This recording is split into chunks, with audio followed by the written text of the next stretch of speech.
क्या देख रही हो? देख रही हूँ कि तुम कितने चालाक हो ना। इतने ऊंचे ऊंचे लोगों से तुम्हारा ताल्लुक है। ये असिस्टेंट कमिश्नर, फिर तुम्हारा वो कजन, और कितने ऐसे रिश्तेदार हैं तुम्हारे।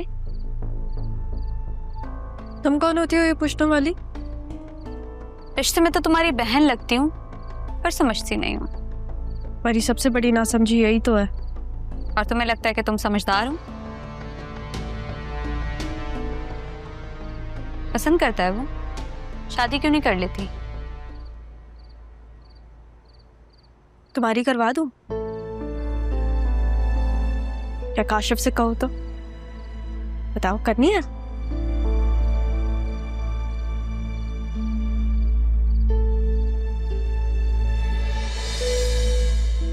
ये क्या था? ठोकर। लेकिन देखो, हाथ बढ़ा के बचा भी लिया। तुम्हें गिरने नहीं दूंगी इसी तरह। ठोकर तो तुम खाओगे। ये बताओ कि तुम्हारा अफेयर किसके साथ चल रहा है? ये असिस्टेंट कमिश्नर से या फिर वो तुम्हारा कजन? तमीज तहजीब से बात किया करो तुम, सोच समझ के। पता चल गया है ना तुम्हें किन लोगों से है मेरी दोस्ती।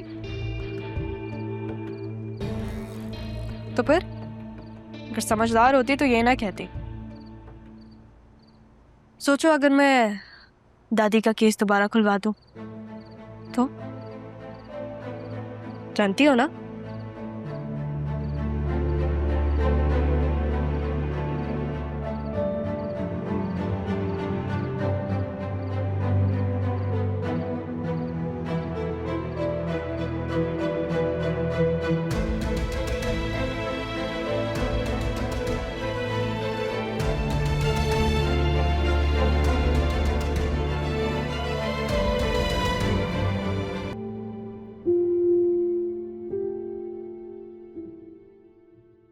जब मेरा दिल ही नहीं है तो फिर मैं इस विल का क्या करूंगी?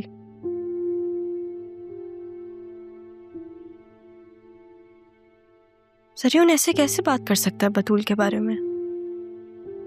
बतूल उससे मोहब्बत करती थी, उसने मुझे खुद बताया। मुझसे झूठ तो नहीं बोलेगी। मोहब्बत करती है तुमसे और वो तुम्हें लगता है रहा, या फिर तुम्हें बतूल ने बताया होगा। मैं जानता हूँ उसी ने बताया होगा। तुम मैं तो पूरी तरह इस जाल में फंस चुका हूँ। बतूल तो आजकल पता नहीं किन हवाओं में उड़ रही है। मैं सारी हकीकत तुम्हें बताऊंगा नहीं, दिखाऊंगा भी रहा।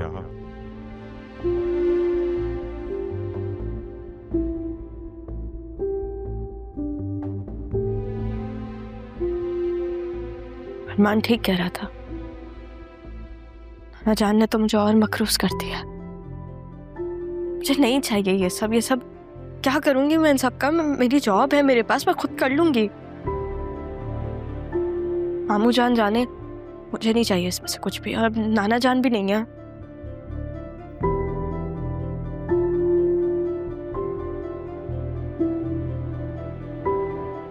घर तो अम्मी और मामू जान के अंडर है। मामी ने कैसे गिरवी रख दिया घर?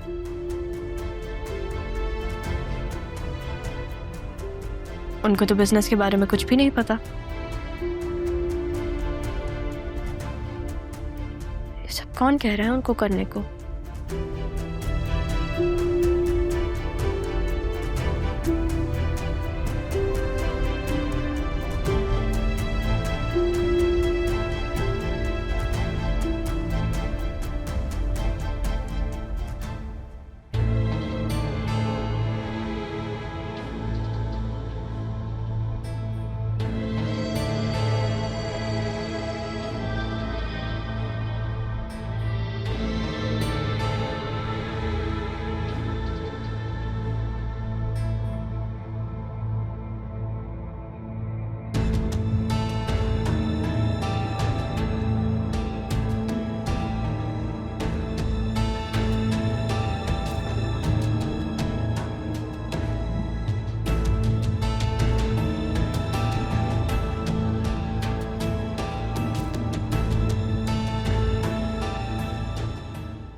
जब मेरी रसवाई पर सवाल उठता है तब तो तुम्हारे पास कोई जवाब नहीं होता।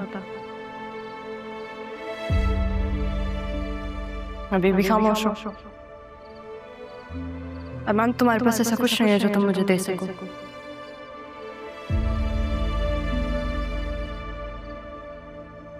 अरमान, मेरा हाथ छोड़ो प्लीज। नहीं, ये हाथ मैंने छोड़ने के लिए नहीं थामा।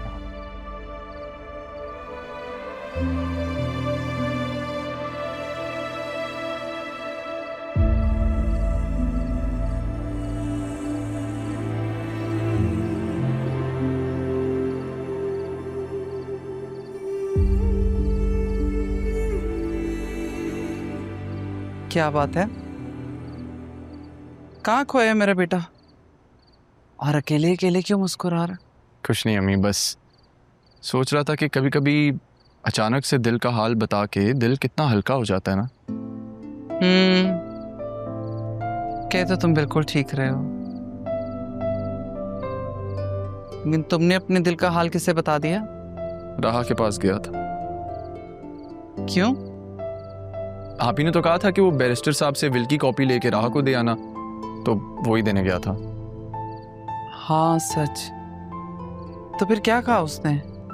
क्या वो जाएगी? जितना मैं उसे जानता हूँ अभी जाएगी तो नहीं, लेकिन सोचेगी जरूर। मुझे यकीन है वो मेरी बात समझ जाएगी। जो भी हो, बस उसके हक में अच्छा ही हो। अरे, मैं तुमसे एक काम कहने के लिए आई थी। मुझे एक लड़की की इंक्वायरी करवानी है। किसी ने मुझसे रिक्वेस्ट किया। अरे आपका बेटा एसी क्या बना अम्मी, लोगों ने काम निकलवाना शुरू कर दिए। बहुत बुरी बात है। किसी की बहन बेटी का भला हो जाएगा। करोगे या नहीं? अच्छा, आप इमोशनल ब्लैकमेल क्यों कर रही हैं? कर दूंगा। वैसे किसका काम है? किसी बहुत अपने ने बहुत मान से कहा है।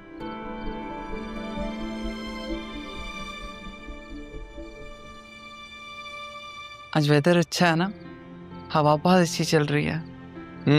अच्छा तो है, बस मेरी माँ के हाथ की चाय होती और साथ माँ की कंपनी हो जाती तो मज़ा ज़्यादा आता। चलो बना कर लाती, फिर दोनों साथ में बैठ के पीते हैं। डन। वापस अपनी सोचों में चले जाओ।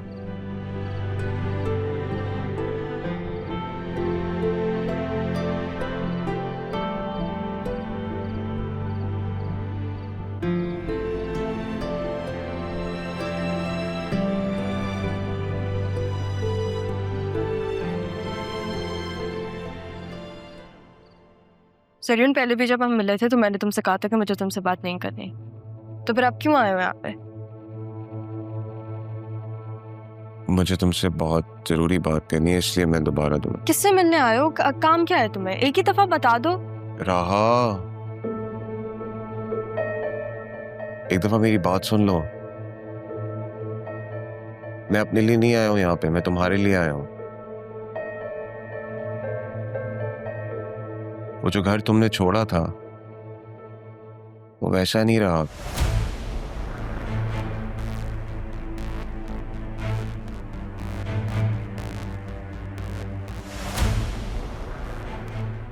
राह उस घर को तुम्हारी जरूरत है।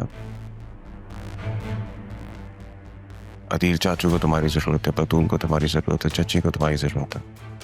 अदील चाचू का बिजनेस,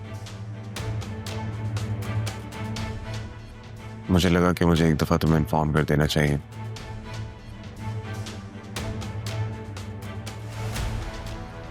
कुछ बिजनेस के पेपर्स हैं, तो मुझे लगा तुम्हारा हक है कि तुम एक दफा जान लो कि क्या हो।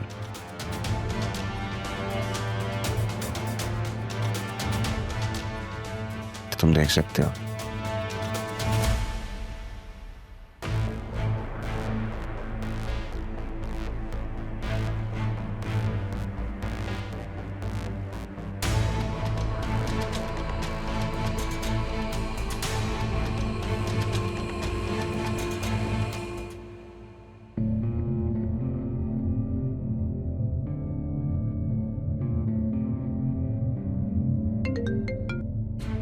हेलो